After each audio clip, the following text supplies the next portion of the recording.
series, and it's great to actually have you here in person. So this is amazing.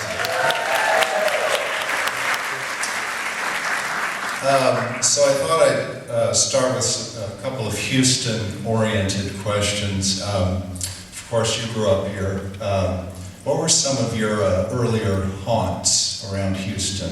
Where did you kind of operate back in the day? Do you know what upstaging is? Upstage to me, so I'm just... Oh. Now this is more, actors are very conscious of this. Well, I'd like to make cameo appearances. It's true.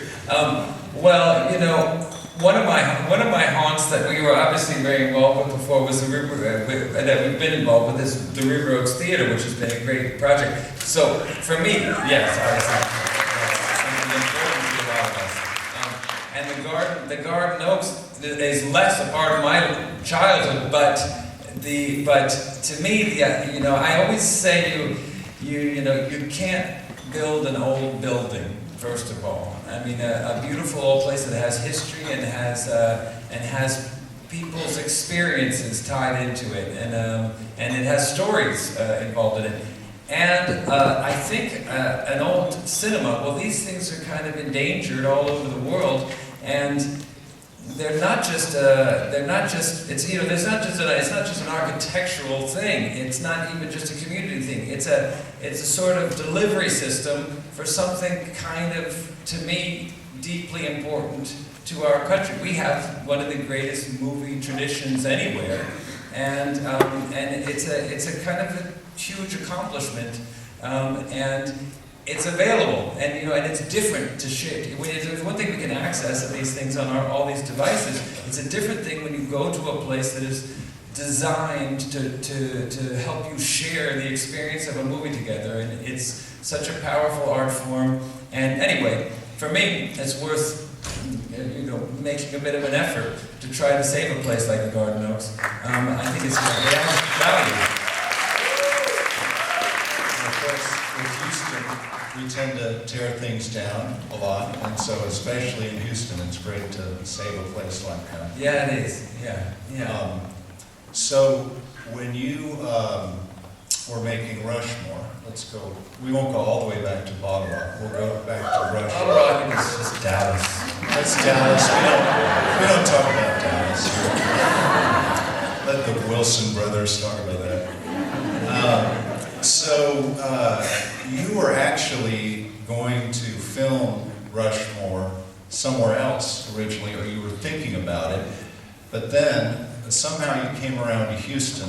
What was it about Houston that brought you here for Rushmore? Well, it's interesting because when we wrote the film, Owen Wilson and I, he went to St. Mark's and I had gone to St. John's, and we were kind of using our experiences and impressions of those places in the script. But for me, because I was going to direct the thing, I was also kind of envisioning all the locations in the story were sort of related to real places at St. John's or at St. Francis, my school, where I'd gone for years and years before that.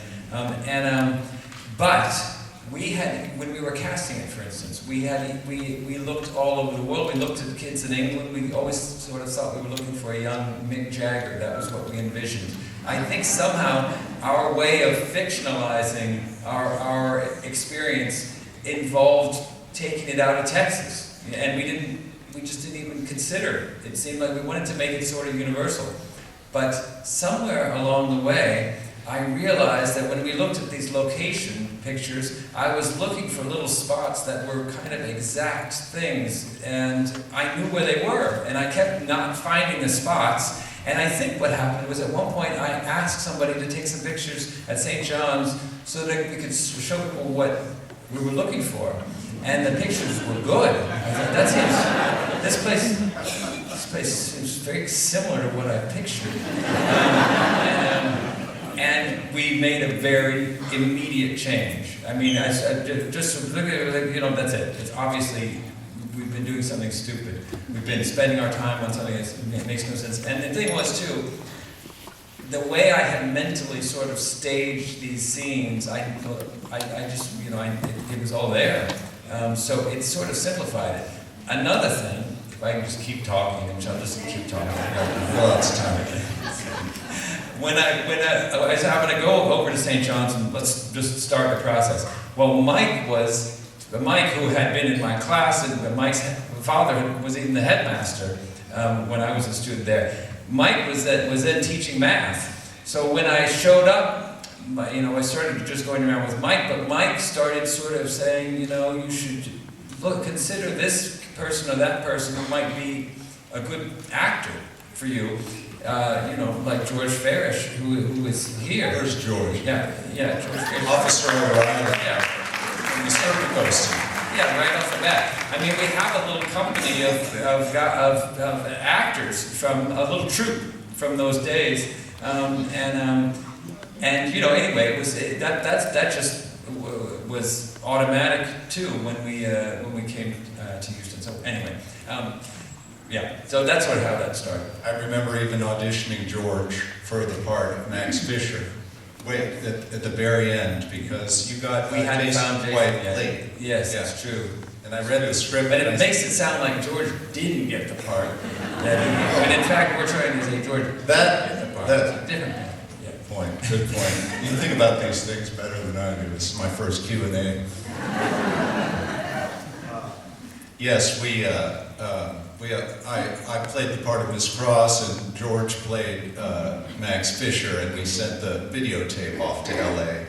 And it was good. And also, by the way, people audition for a part, but do get other parts because they're good. Like George. Yeah. Exactly. But enough about George. Yeah. Let's focus this whole thing on George. Okay, so. You started in Houston, and then you say, okay, next stop, Italy or something? No, but when we filmed in Houston, I will say, it wasn't just St. John's, in our story, the school that the boy goes to is across the street from another school. St. John's is across the street from Lamar, like directly, it was laid out that way. In fact, my father went to Lamar. I felt quite connected to the whole situation, and Houston was really welcomed our movie. We arrived with this company, a lot of outsiders, a lot of people not Texans, and it was a very comfortable place for us to settle in and shoot the movie. We were happy and we were efficient, and it was a really very good experience. What else can I say? It's not a surprise, but it is a surprise because the movies are hard to make, and you go into different places. It doesn't always go so smoothly. So it was great. You know how to get everywhere. So next stop after Houston was where? Italy, or was that a little later? Oh, New York. Yeah, then I made movies in all sorts of different places. Went to New York, and we did the Royal Tenenbaums in New York. We went to Italy. We did one in Rome and Naples and so on, and we did one in India. But and in all sorts of other places. Yeah, Spain. But Mike has been in many of the different films, and many of the films, many of the projects. What were you in? Rushmore. He was a hotel concierge. Hotel concierge. You had a scene with your first scene. First scene was with Bill Murray, and Wes. We were auditioning students, and I was sort of helping organize it. And at the end, the casting director said, "Oh, Wes wants you to audition for the part of concierge." And I suddenly got nervous because I had read the script, and I was like, "Oh, that's with Bill Murray," and you have to speak. And I have to speak, and I like kick off the scene, and so I did the reading, and then went home, and then you called me like 2 hours later, and you're like, "Hey, you want to be the concierge?" And I said, "Sure." It's great. Let's go celebrate. And then we went to Good Company Seafood. Seafood's a great place to work, and that was Liz Kegley, right?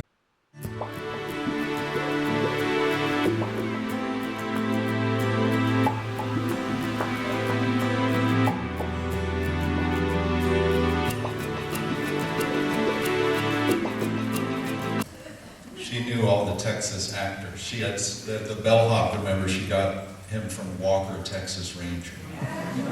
He was in that scene. Yeah, a lot of people were earning their chops on Walker in those days.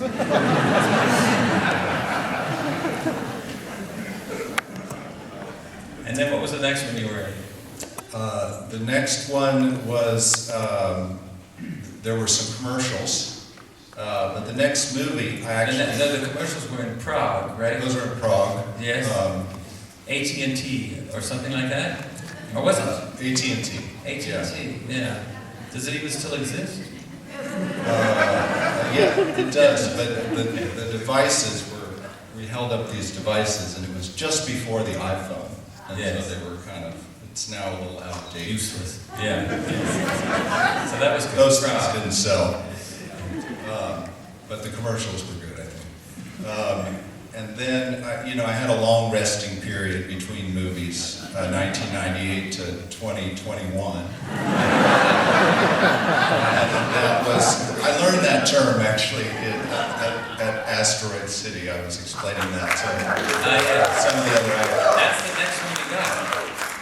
And Rupert Friend, he said, we call that a resting period. A resting period.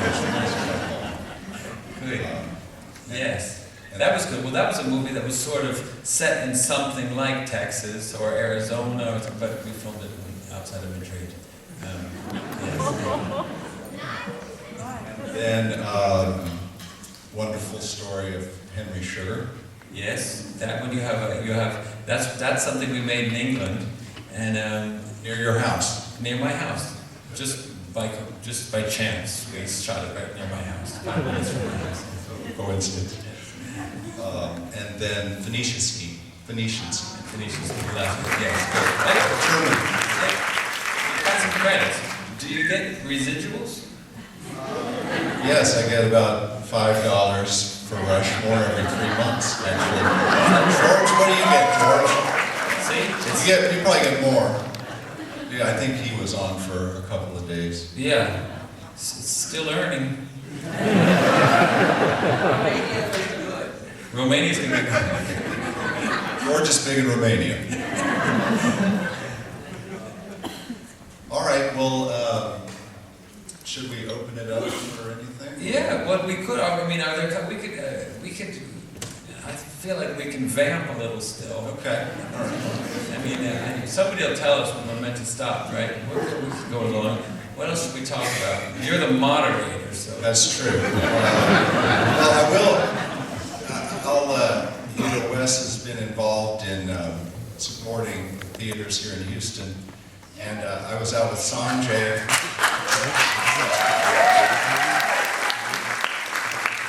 What is he going to say? It doesn't sound, the way he's saying it doesn't sound. Getting on the spot here. I was out with Sanjay Matthew, another high school friend of ours, last night. I know what you're talking about, yes. And he plays Sanjay Gandhi in Royal Tenenbaums, a tennis player. Sanjay said in college, Wes was working at the book stop. Is that true? Alabama Theater, yeah. You were behind the counter? Tell us a little bit about the book stop experience. Well, I'm glad you brought that up. I think it's Good. yeah, relevant. I mean, it was a movie theater. Yeah. The story about tell it. Let's go to the book stop. And it was a great. The building's still there. It's not book stop anymore. What's in the book? It's Trader Joe's. See, but it lives on. And that's a great theater. And maybe it'll be a movie theater again one day.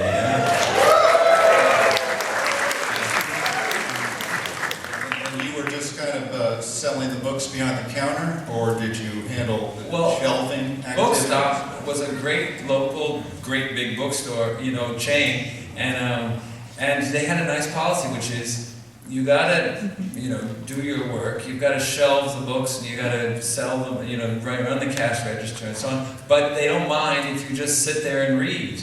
So we did. They liked the people working there to be interested in the books and to have something to say to the customers. And I spent a lot of time just reading there. And in most jobs, I would have been fired.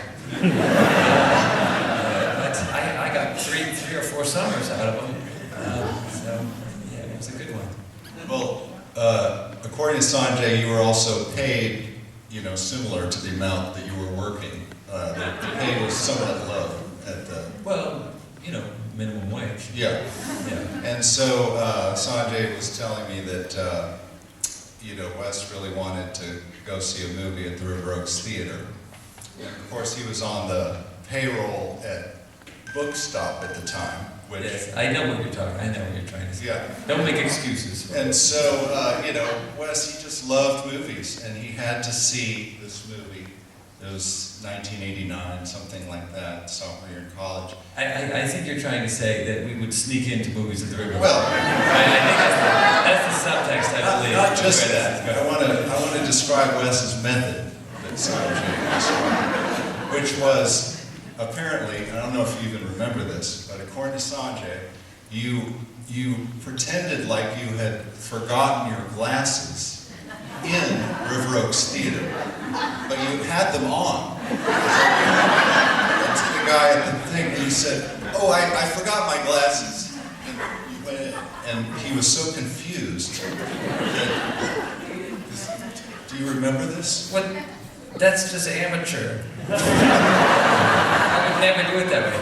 It was just really, Owen and I, we went to so many movies, and we considered ourselves to be students of film, and that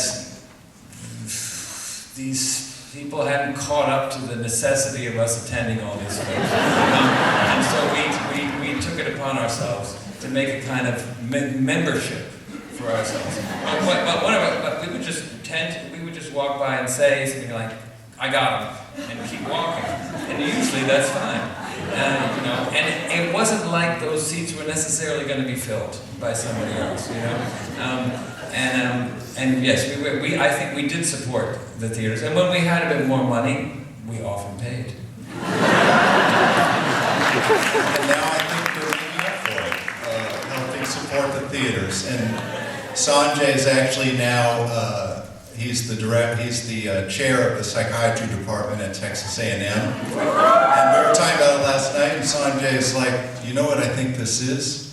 Guilt." That's its stock and trade, I think. Yes, you must know. Good. Yeah. Well, anyway, I think that's a good conclusion. It's like no more stories. Yeah, and I even think there should be an endowed chair for sneaking into the Garden Oaks Theater when we get it turned around. There should be a seat that is just for unpaid moviegoers. So, thank you, Mike. Thank you for this. Thank you, everyone. So